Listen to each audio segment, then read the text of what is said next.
education, and his career has certainly brought him into the center of Adventist higher education. He's been president previously of two institutes of higher education in the Adventist Church, Kettering and also Washington Adventist University.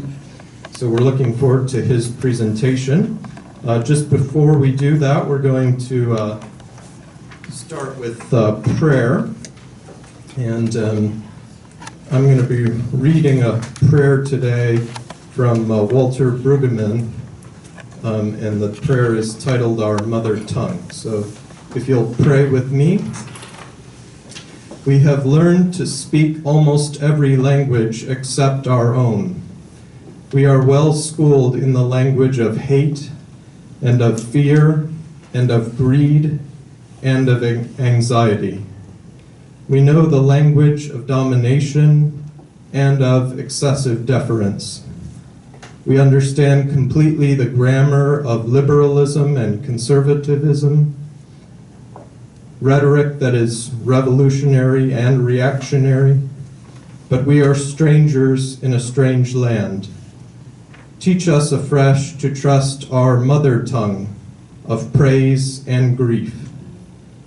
We thank you for our speech teachers of many mothers and fathers in many times and many places and many cultures, all of whom know better than we the ways of truth that heal and of life that enlivens. Be your true word on our lips and receive our utterances back to you. We thank you for our mother tongue, come in the flesh. Amen. Amen. Amen. Dr. Scriven.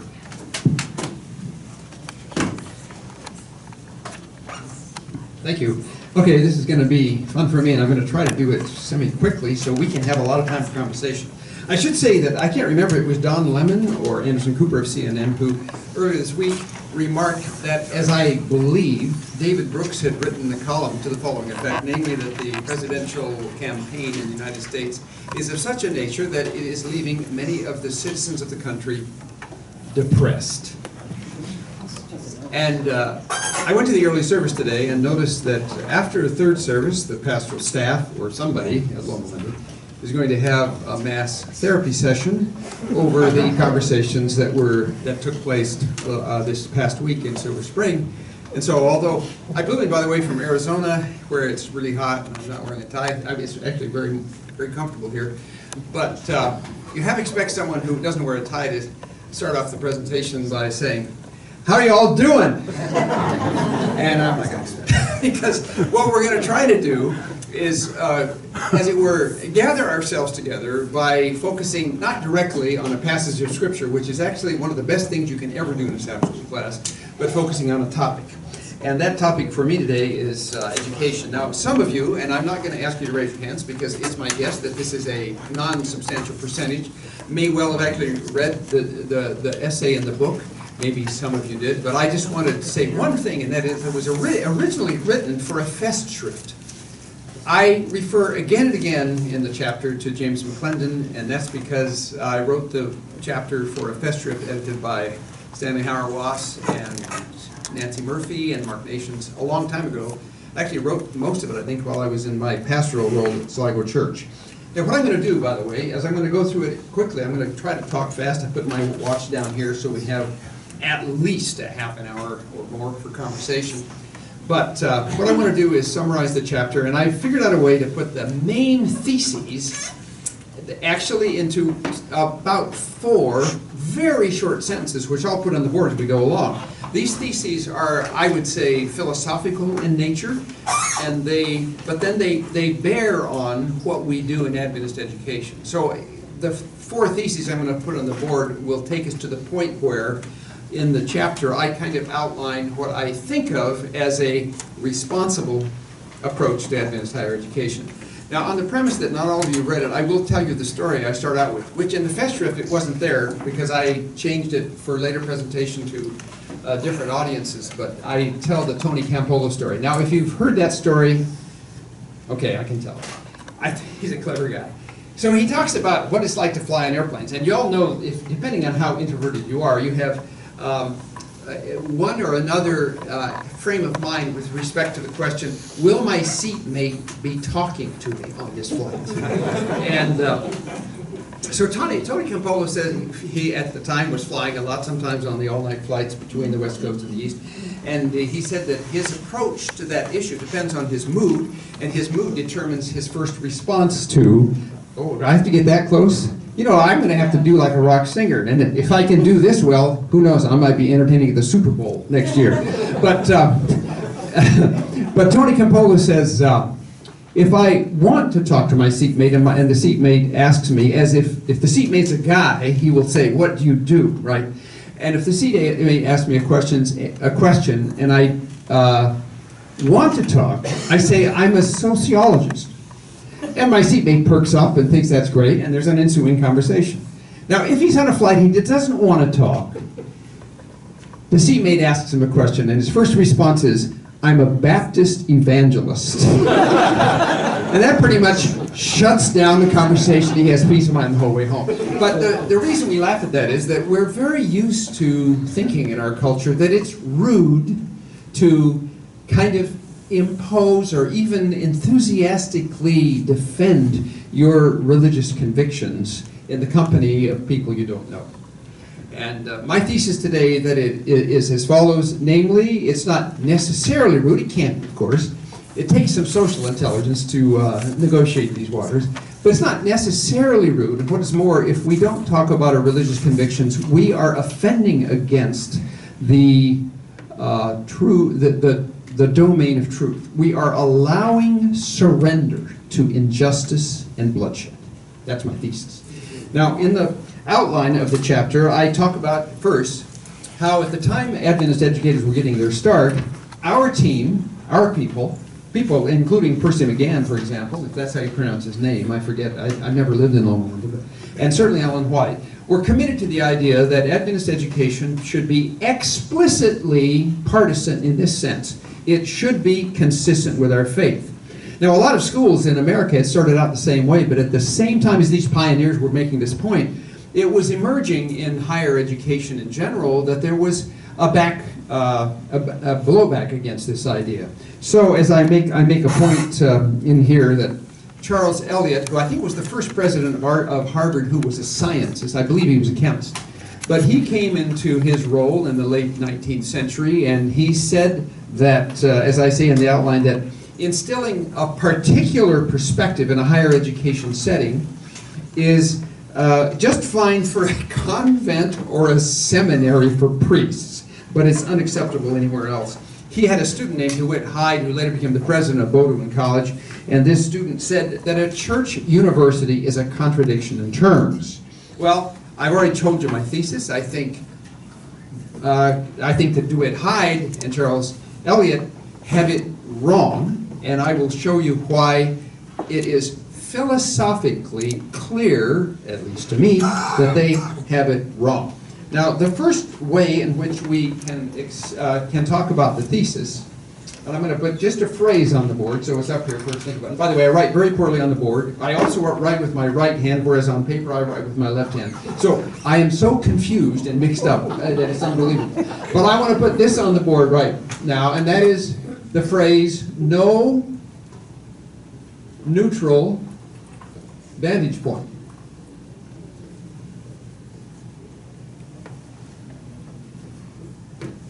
Okay, here's what I mean by that, and I think it's probably a lot more familiar to people now than it might have been 25 or 30 years ago. And that is that every one of us grows up with a language. Every language has built into itself a whole history. It's a history that includes stories. It's a history that includes words which other languages don't even have.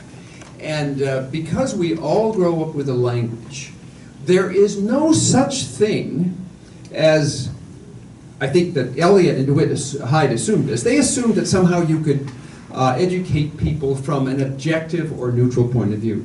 But if you think for a minute about the effect that language has, and you realize that languages are repositories of thousands of years of stories and of a whole development of a vocabulary which expresses the point of view of people who live in particular regions of the world, then you realize that a language is such that there is, mark this well, no such thing as rationality, reason, external to the culture you grow up in.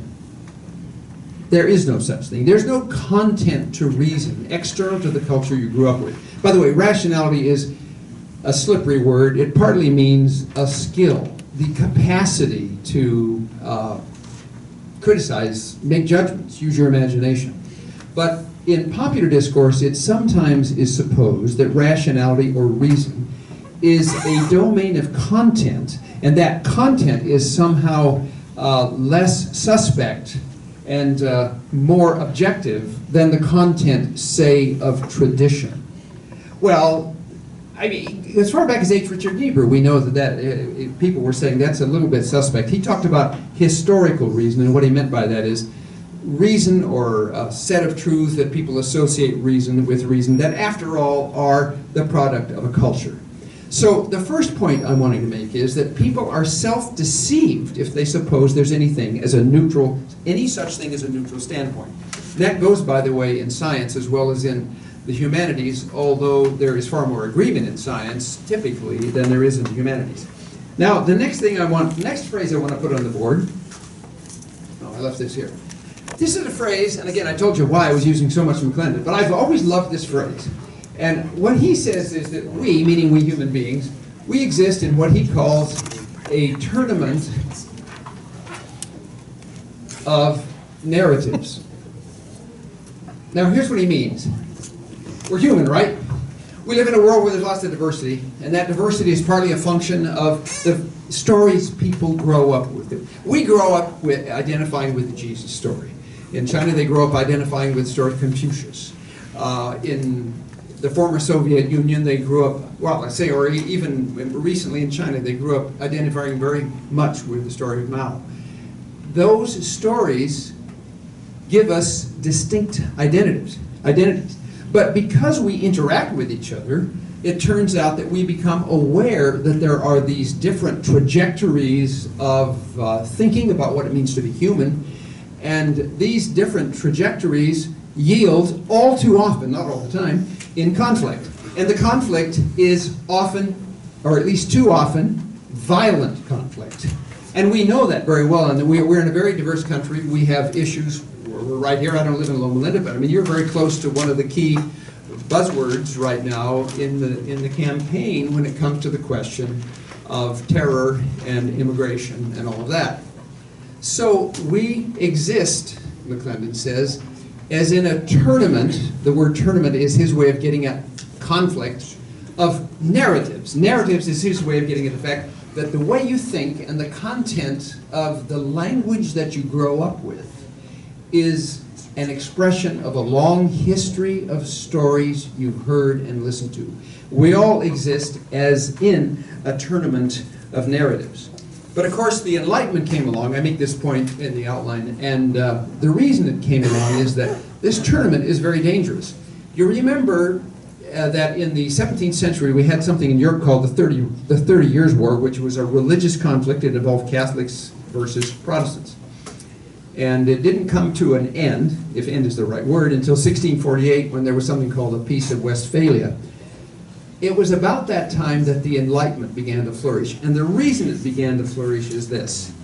People were desperate, after all this violence, they were desperate to find a basis for deep moral conviction that was independent of all religious authorities. Because the religious authorities had effectively sunk the entire continent into 30 years of very, very serious violence.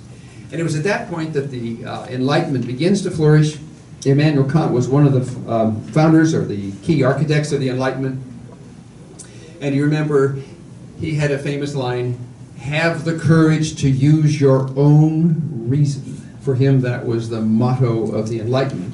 And the motive was actually very admirable. They were trying to figure out a way to deal with violence and to overcome discord that seemed to be rooted in a difference of religious perspective.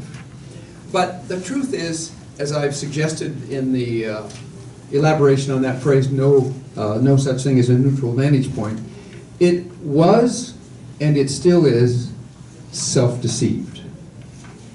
What makes it even worse is that it's often accompanied by arrogance and self-assurance. Now, I don't mean to tar and feather secularists with phrases without also making the point that religious arrogance is equally, or maybe in some cases, even more intractable, and it's extremely dangerous. So that was the second phrase I wanted you to see on the board. Now I did this just this morning, so I got to go back and see. The third phrase I want to put on the board is this one. I've alluded to this already. Sorry. I will write down the phrase accountability.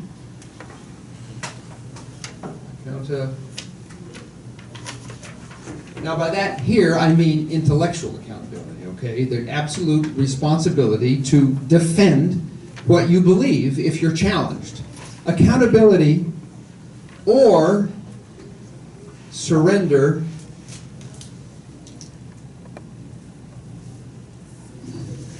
to, and I'll just say injustice, but in my head I think surrender to bloodshed. Now you think about the idea that may develop, we're living in now what people sometimes refer to as a postmodern situation, where there is deep, deep suspicion of any strongly held religious or even any kind of moral commitment. It's very difficult for people to make a moral claim in public, on television or whatever, and they will oftentimes apologize. Where I saw in one of the question and answer periods following, I think, the last Trump-Hillary Clinton debate, I think one of the respondents got up and said, now I don't want to impose my morality on anybody, but you really do have to respect women.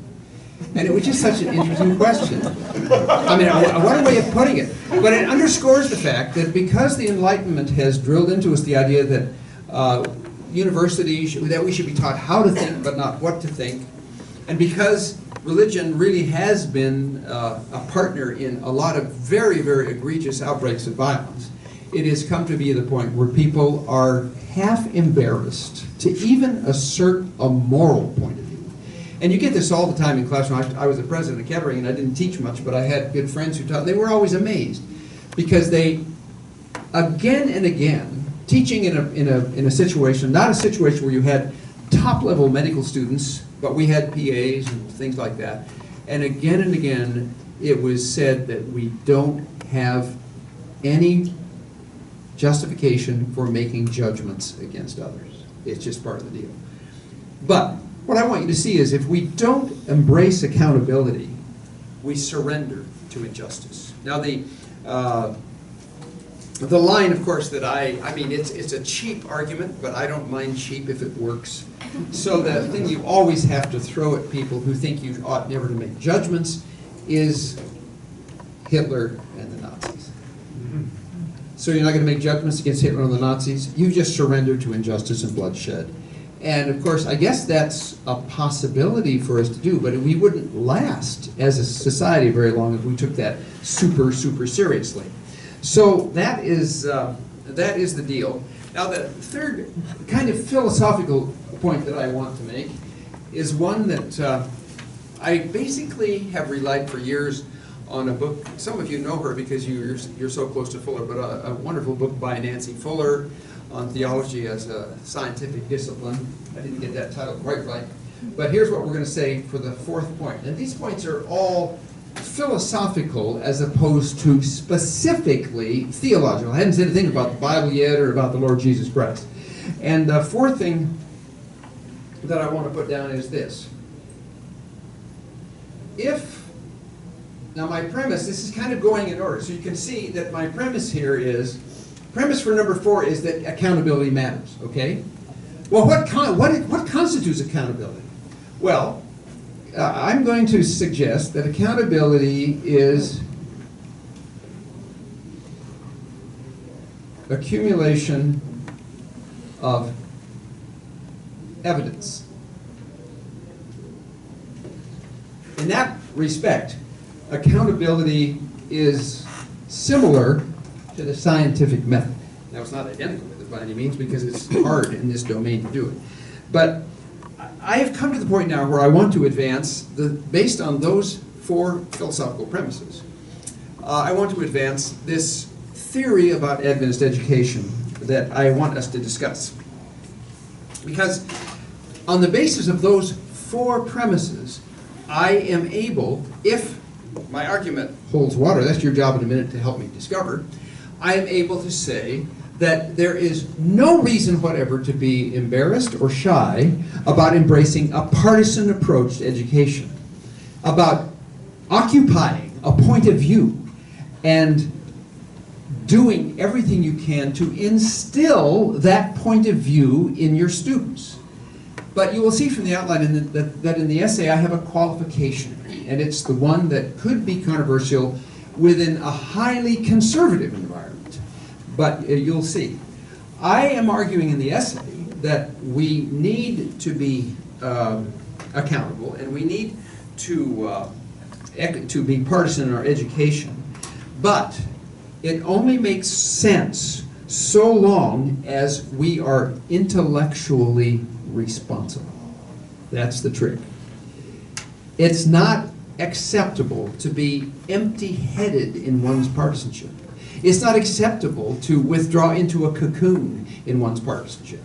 It's only acceptable to be partisan if it is a serious intellectual commitment. And so it's with that in mind that I want to advance 3 points, which are in your outline, so I'm not going to take time to write them down. And I want mostly to have conversation, so I'm going kind of quickly here. The first point I want to make is this. Since education can and indeed must be partisan, even so-called objective education, such as you might get at Harvard or Yale, let's say, is deeply embedded in a point of view. And that's why people who study politics at the Kennedy School of Government will not be taught the same things that they are taught if they go to the most prestigious universities in Beijing. It just won't be the same, won't be close to the same, nor at the University of Moscow. The first thing is this: since we can and must be partisan, in Adventist education, we must embrace the idea that our work as teachers and as students will be consistent with our faith. Consistent with our faith. And just for that reason, as the outline shows you in boldface print, it must be countercultural because we're living in a society which marginalizes the Lord Jesus Christ. So the first point is, Adventist education, if it's true, genuine, and serious, will be countercultural. That is to say, it will uphold the lordship of Christ. There's no reason to be embarrassed by that unless it is accompanied by intellectual irresponsibility. Then we have reasons to be embarrassed. Now, the second point that I want to make is that we are living in our age we're living in an age when education is often fixated on technical knowledge or technical intellect, if you like. Jacques Partisan, who I very much admire, I think he must be dead by now, but I read one of his really great books, which was published after he was 90. By the way, I read that book just as kind of indirect self-encouragement. Right? He wrote a good book after 90. That's amazing, because I'm practically there. But he said, he famously said that the primary function of education is the removal of ignorance. At Loma Linda University and other Adventist schools, we acknowledge that the removal of ignorance matters. We don't want to go to physicians, or we don't want to be cared for by nurses who are ignorant with respect to how the body works or how our minds work under the pressure of sickness. But here at Loma Linda and at other Adventist schools, we uphold the idea that the body and the heart are equally important, or just as important. And so my second point about Adventist education is that it should in fact address the whole person. Now, that's non-controversial in this setting, so we won't spend much time on it. I assume it's not controversial.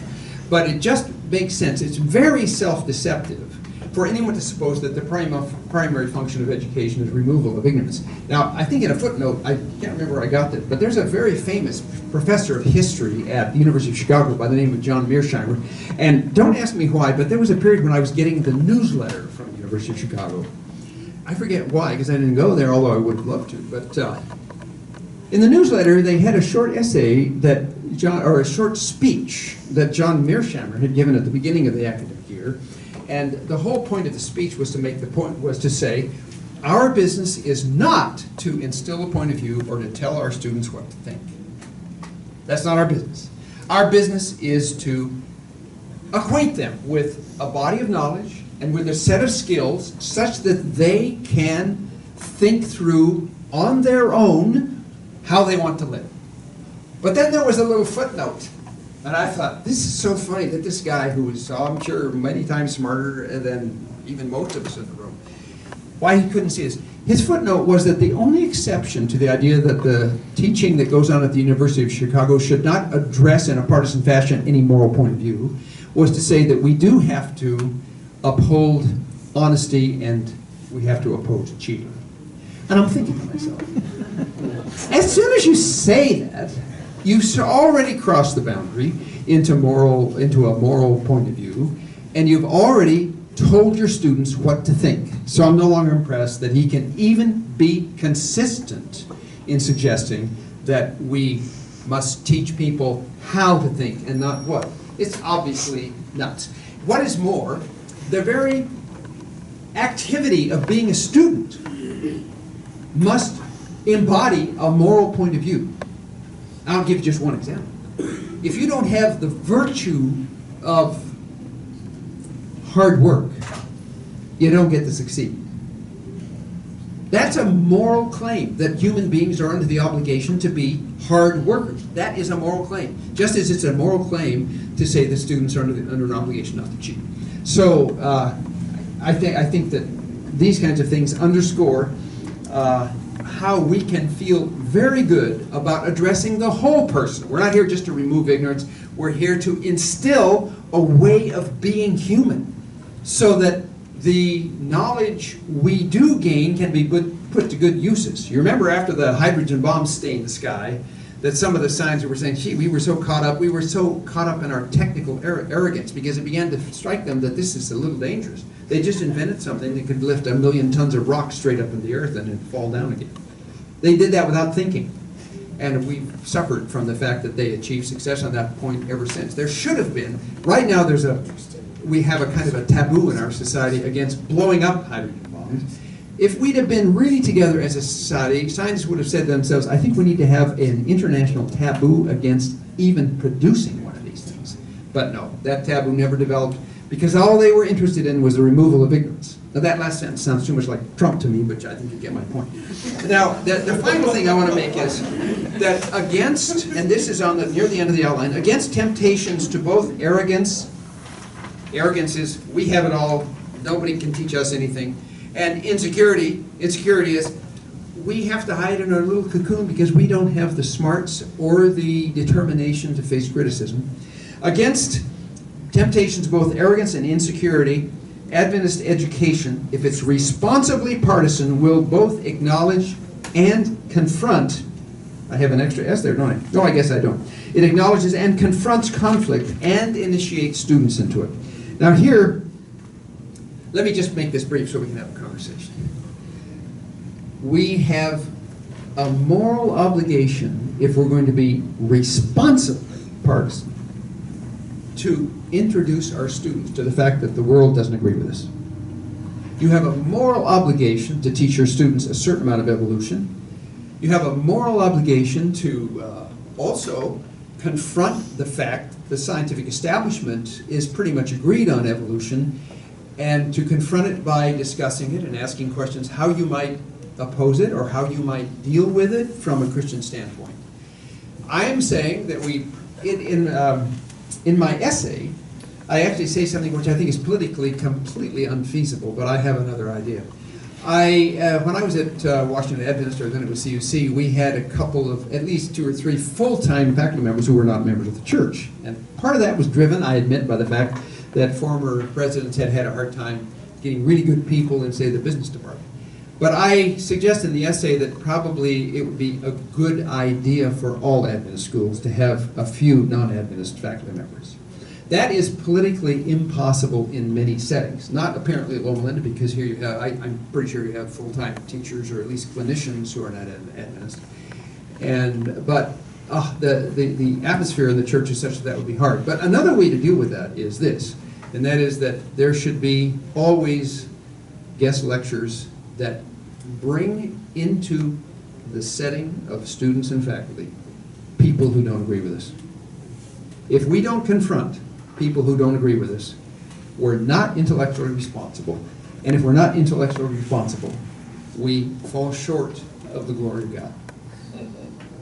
Now, I can go on, but it's already 11, and I'd like to have a lot of time for conversation. So I suggested at the end to outline 2 starter questions, but they're not by any means the ones that we should start with. They're just a kind of a push in a direction. We could ask the question, what criticisms does the vision that I'm setting forth here call forth? Or we could ask the question, how might official or general conference Adventism accommodate such a vision? And by the way, I don't want that to be seen as purely antagonistic to the general conference, although I'm capable of exhibiting that for your mind. But the fact is that the general conference would be pleased with 2 out of the 3 points I made. They'd be pleased to know. And that's why the irony of Adventist liberalism is that most of us are, in some sense or other, philosophical conservatives. Because, I mean, we're not going to buy, we don't buy into the radical version of postmodernism, which essentially calls into question any kind of commitment to truth. But it's one of those deals. Anyway, what do you think? I don't want to be the guy that talks here forever. Got some hands right down here. Go for it. I'm Karen Darnell. Some of you know me. Yes, you may. Let me do that. That way Yeah, I'll you- my voice. First, I want to add to your airplane story. I used to be a pastor, and when I would be on an airplane and people would ask me what I did, and I said I was a pastor, there were 3 responses. Response number 1, how could a woman possibly be a pastor? Response number 2, how could anybody possibly be a pastor? And response number 3, please can I tell you all my problems?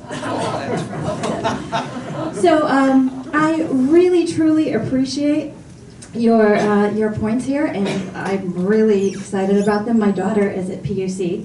Actually, this year she's an exchange student to Cologne, but she is at PUC. And last year she was part of the demonstration against the dismissal of the psychology faculty after the ex-Adventist pastor, who is now atheist, was disinvited from speaking. Yeah, Ryan disinvited. And some of you know that I'm Robert Darnell's daughter-in-law, and he, for many, many years, was teaching that you could teach 26 of the 27, it was 27 at the time, fundamental beliefs of the Adventist Church out of the Quran, and he was bringing Muslims into a belief in Jesus and a belief in the Adventist doctrine.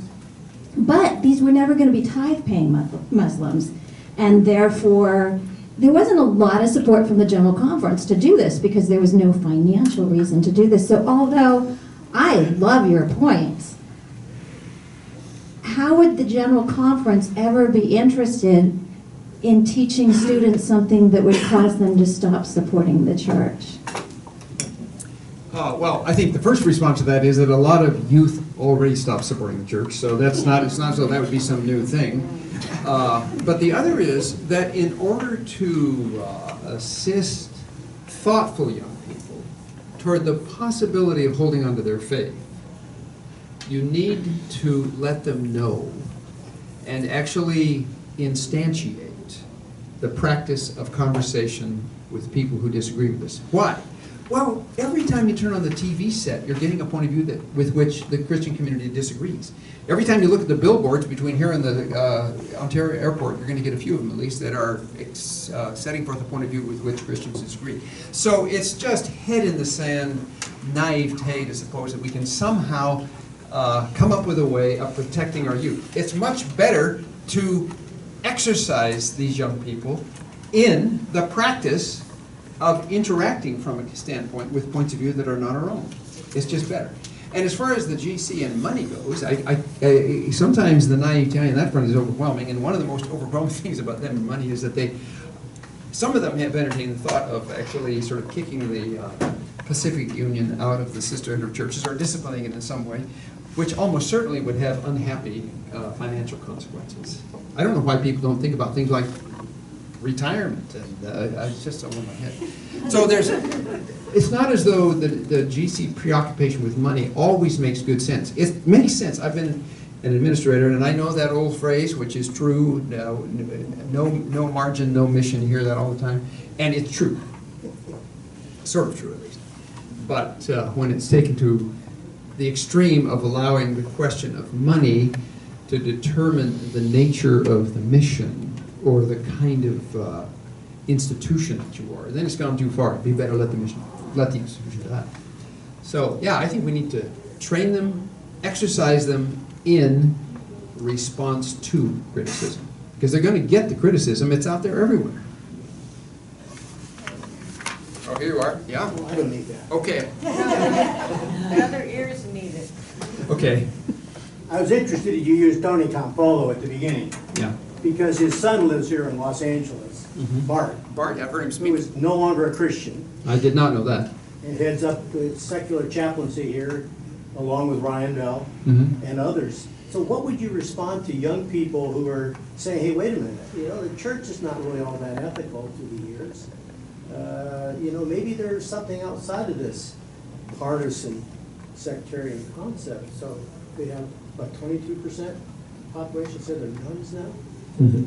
Just respond, I don't know Well, the answer to that. Well, I think that there's always danger associated with clearly and unmistakably introducing students and ourselves to conflict. There's danger. But the danger is minimal relative to the danger of supposing that you can avoid it. The world is, at this stage, substantially at odds with the vision of the Lord Jesus Christ. If you think about American politics, and it's just astonishing. And I'm not just saying this with respect to Trump, because I think that a lot of us, if we vote, and I do intend to vote, but I have told my friends back in Phoenix that I intend literally, I'm going to do this, I am literally going to hold my note when I vote. Just as a reminder that this is a pathetic choice. And one thing that makes it pathetic is that neither candidate exhibits what you might call a substantive commitment to at least some of the values that are advanced in the New Testament.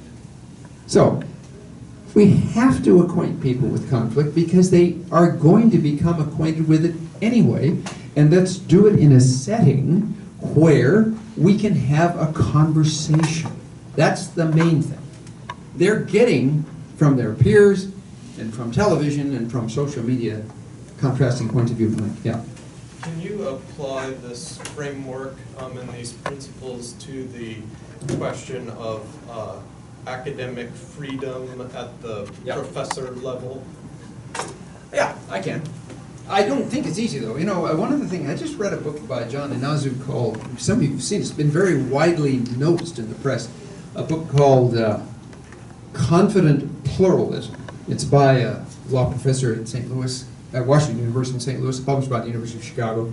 And he makes a point which I want to make before I answer your question, and that is that there is inevitably a tragic element associated with any kind of confident pluralism, by which he means addressing the question of diversity. And the reason there is a tragic element is that the answers aren't easy and they just won't happen quickly. So what do you do about professors and tenure? Well, I would say the following. I think I would say that tenure as a license to say whatever you want is not anything even secular universities embrace. I don't think that you have a right to speak outside of your, not necessarily at least a right to speak out of your discipline. But I think that a mistake, this is me sounding conservative, which I kind of enjoy as a change of pace. I think that a teacher who, for instance, undergoes a complete separation from the life of faith should be in many cases, encouraged to leave. But I said in many cases.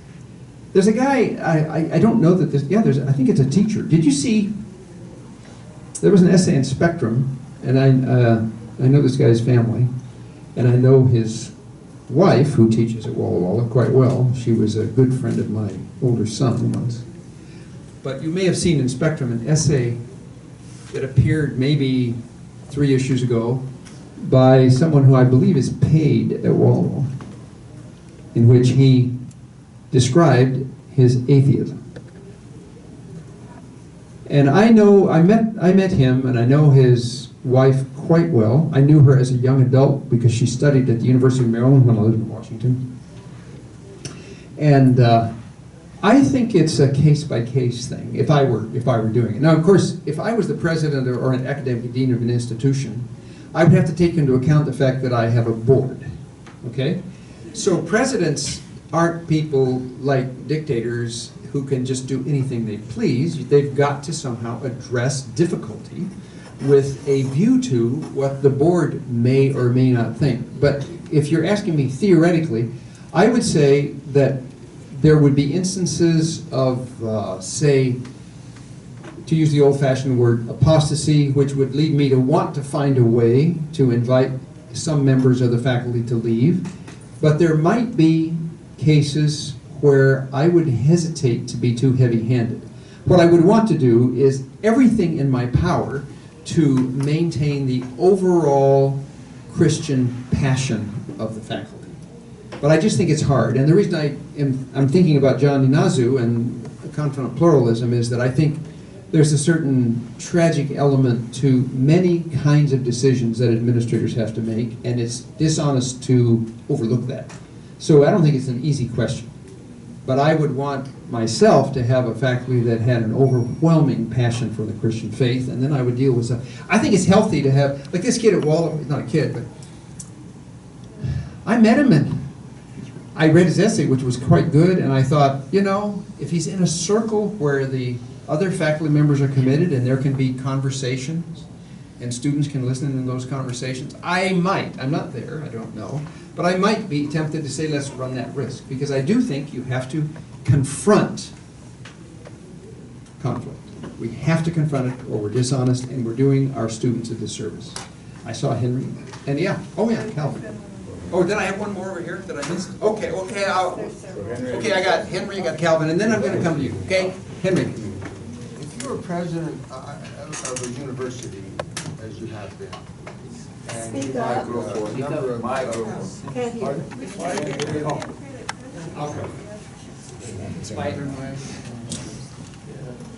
If you were president of the university now, and you had the forum to give a number of talks about the mission of the school, would you address the current political climate as having Christian implications, and what would you say? Well, what I might try to say is that it's possible that the conflict within Adventism is itself an expression of a trend in the wider culture toward, the inability to carry on conversation. And we need to kind of keep that in mind before we become too impatient with our own brothers and sisters. I mean, we've all been subjected to developments in the wider culture that undermine the notion of responsible conversation. Now, I don't know if I'm getting at what you had in mind.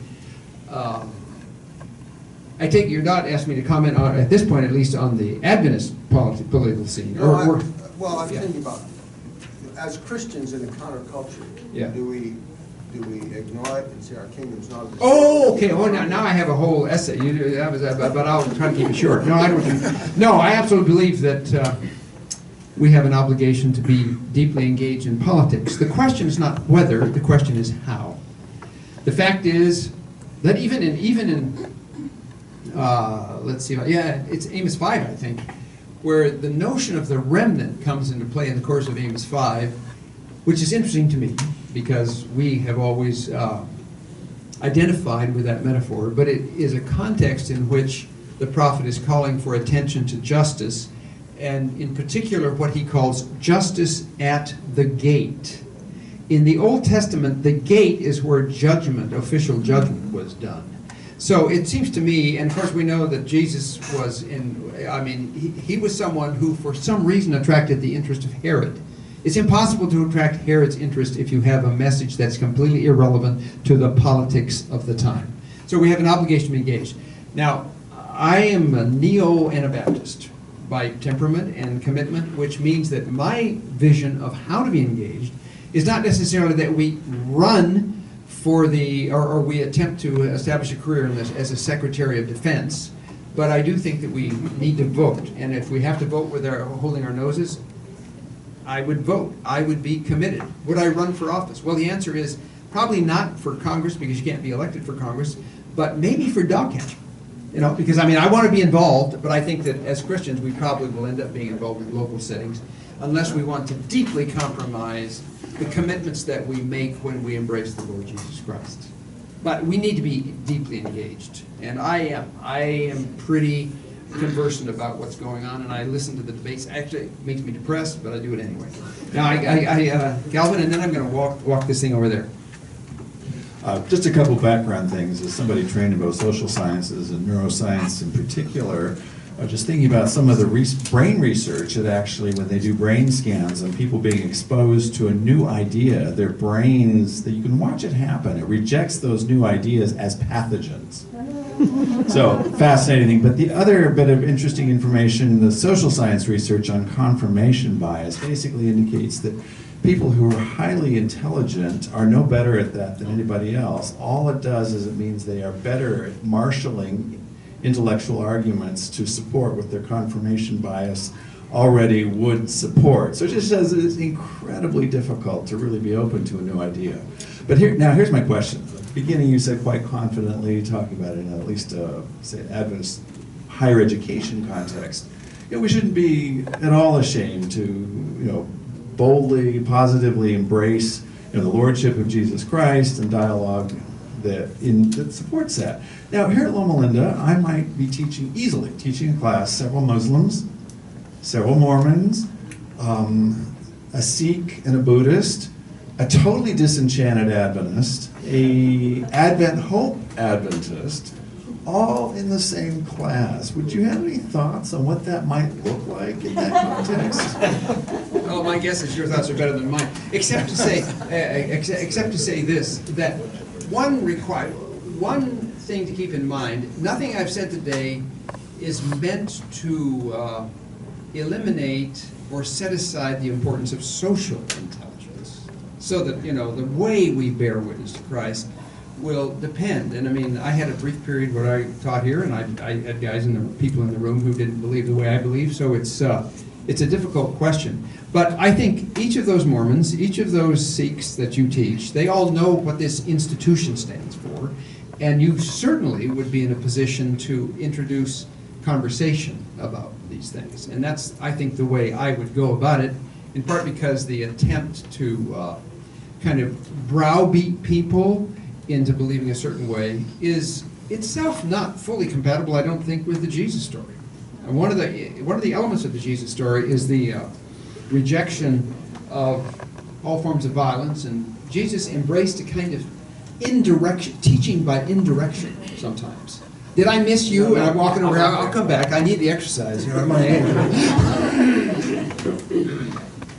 Thank you so much for coming to be with us. I wish we could spend at least a weekend discussing many different points here. However, you raised the point of having more non-Adventist faculty at institutions. We don't have that problem here. We already have plenty. However, the problem we do have is with fellow Adventists. There is this undercurrent of chafing and griping about what the church is, what the pioneers did. They weren't educated, they were not credentialed. They didn't know what they were doing when they put together the belief system. And what are we now? We're somehow held hostage by it and all this kind of business. I mean, this thing boils over so many times. I have a much easier time with non-Adventist faculty than I do with Adventist ones. I had a problem in a class. Now I teach biochemistry, as one of the early topics is what is life. That's a good subject one could sink one's teeth into. The one who objected to what I was saying was an Adventist who felt that I was too religious. And then the class jumped on him, mostly non-Adventists jumped on him, and I'm trying to now settle this kerfuffle and make sense of it. Recently, I talked to a colleague of mine here on this campus who very self-consciously admitted to going to a Bible study on a Tuesday evening. And I felt, my goodness, Lord, what have we come to when our fellow Adventists have to feel self-conscious about studying the Bible? Good question. Okay, I mean, obviously we can spend a lot of time, because what we have is a community that is, whatever its energy and whatever its passion, it is substantially ill. That's its fact. Part of that illness is ignorance. Twice in the last 2 summers, I've taken the train from Berlin out to Friedensau Adventist University. And both times I noticed the train stop Wannsee, W-A-N-N-S-E-E. When Adolf Hitler put together a committee to determine a strategy for the complete elimination of the Jews, the committee met in Wannsee. There were 13 members. 8 of them had PhDs. And so I think we should cease and desist immediately from overvaluing credentials. Credentials matter, but it's so easy to think that credentials are somehow going to save us from either stupidity or moral decrepitude. It doesn't work that way. We still have to fight it. So I think that the pioneers, who themselves were flawed, but there was a lot going on that was pretty good, and credentials don't mean that much to me. I mean, if I was in a role as an academic dean, they would mean a lot, but they don't. They mean a lot in a sense other than these credentials make these people better. Credentials don't make me better, such credentials as I have. They don't make you better, but they do presumably qualify us for certain kinds of jobs, and the work we went through to get them also equips us with skills that matter. I can see that right away. But I mean, the whole question of how we deal with our own church's manifest kind of in the older strongholds. By the older strongholds, I mean Australia, I mean Europe, and I mean the United States. And I mean the level of depression and kind of ambivalence about whether it even matters is getting higher as the community falls shorter and shorter of its own ideals. We need, and it's happening in good places. I mean, I heard Randy this morning. I keep thinking, man, that guy can talk. He's so good.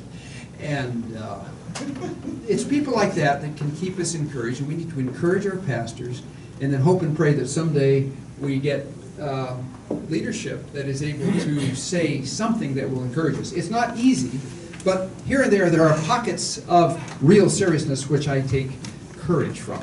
Now, oh yes, it was, yes, there you are, my man. Just a quick question. Your thesis statement, could you unpack a little bit about your qualifier here? So long as it can be made intellectually responsible. What do you mean by that? I think the basic thing is engaging conflict. I mean, the only way to be responsible is to engage people who disagree with you. That means you should be reading stuff that you don't agree with. I have a little rule of thumb, which I don't follow all that much, but I think it makes a lot of sense.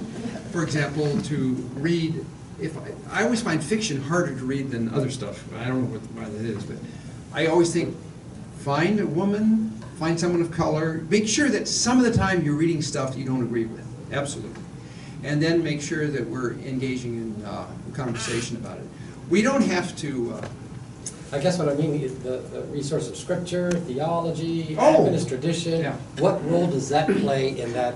Oh, it discussion plays a of huge the- role. It plays a huge role for me. Maybe I should say a little bit more about Nancy Murphy. She bases her book substantially on a little known, for most of us, philosopher of religion. I think he's Hungarian, I'm not sure, but his name was Imre Lakatos. And he wrote an essay, about the only thing he ever wrote was 80 pages long, but it was an amazing account of the theory of knowledge, scientific knowledge. And one of the things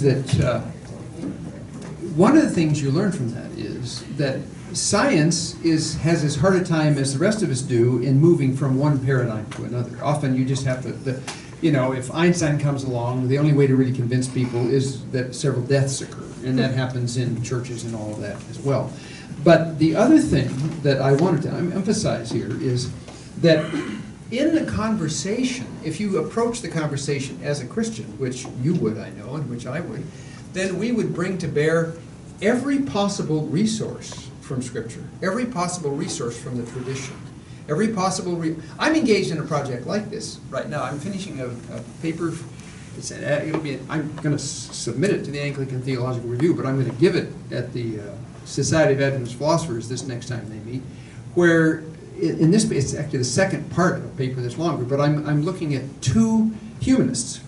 One, a guy named Philip Kitcher, who grew up singing in the choir in England, a boy soprano, teaches at Columbia. And the other co-authored by Hubert Dreyfus, who was on all my committees. He teaches philosophy at the University of California, and a guy at Harvard, the chair of the philosophy department there named Sean Dorrance Kelly. And I am attempting to justify, now I use the word justify in the McClendon/Nancy Murphy sense. I don't claim to be able to prove anything, but I'm going to try to justify the premise of grace. And the way I do that is to go back and look at the Christian tradition. And in my case, in this particular project, my mentor is Soren Kierkegaard. So it's me taking that tradition seriously and seeing whether it can shed light on how we might respond to two, as it turns out, I won't bore you with the details, two very different perspectives on the question of how to lead a meaningful life after God. You do rely on the tradition. You take Scripture seriously. It's still the most important book. Sir, would you like me to come up? Now, did I miss anybody over here? I got two hands, but I think it's 10:30, so what's the story here? Go ahead. It's 11:30, yeah. We have to quit, right? Yes, essentially. You can take one. Okay, why don't we just instead, 11, why don't, I saw two of you, why don't you ask your questions? I may not be able to answer them, but we'll be able to all think about them. So there's one in the back. Yeah, just ask it, and so we'll be able to think about it. Can you use your active voice? Yes.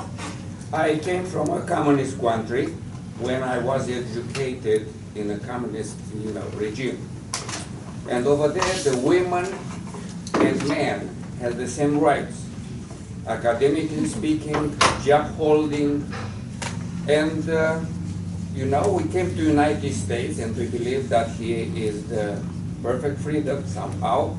And we find out that the church sometimes is teaching against these values. How can you put together these issues? It's hard, but you can, and I won't bore you with the details right now. Remember that when Paul said what he said in Galatians 3, he essentially delegitimized. This is Galatians 3:27 to 28. Paul delegitimized any discrimination based on two things: inherited traits or imposed conditions. Christians have trouble kind of accepting that. Now, I had one question over here. Thank you very much for your presentation. I think it's very appropriate in an academic environment as it is we are in. I totally agree with you that the education should be partisan. But I'm going even further, and in my view, it is already partisan. Oh, I agree. Even if we recognize it or not, it is partisan. Because when we are teaching our students, we don't input in them like in a computer just data and no judgment, no tournament of narratives as you formulated there. We are forming characters and we are inputting our beliefs into what we are giving the students. As my friend there was talking about, I was raised and lived for 40 years in a communist country. And in spite of the pile of lies that they were telling to the people, it was one, at least partially true about the education. They clearly recognize that the education should be done, and it is done, in the service of the proletariat. In other words, they were formulating even the mathematical problems in terms of proletariat people that are working, were formulated. Putting these people, I mean, telling them that they, if a certain number of people working in a collective organization, so and so, and how many will make if they are not working there. That's clearly they recognize that that was a biased education.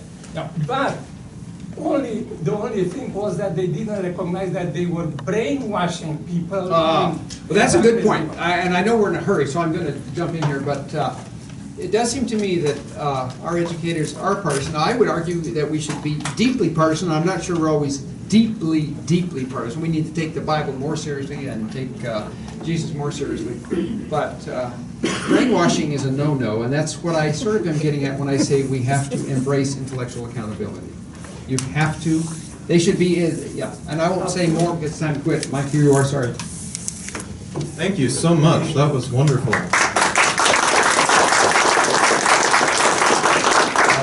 Just a reminder that we do have a potluck next week. Donna, any comments on the potluck? Only if you remember, my email is donnacarlson@gmail.com, and if you think about it this week and have time to shoot me an email about whether you're coming, I would. donnacarlson@gmail.com. Right. And what time are you planning? Well, I was thinking that a lot of people go to Second Church, so maybe about 1:45. 1:45 next week. Just to give people time to get home. Address is there. Email her at donnacarlson@gmail.com. We have a little blessing to read as a benediction. So let's read that together. The Lord bless you and keep you. The Lord make his face shine upon you and be gracious to you. The Lord lift up his countenance upon you and give you peace.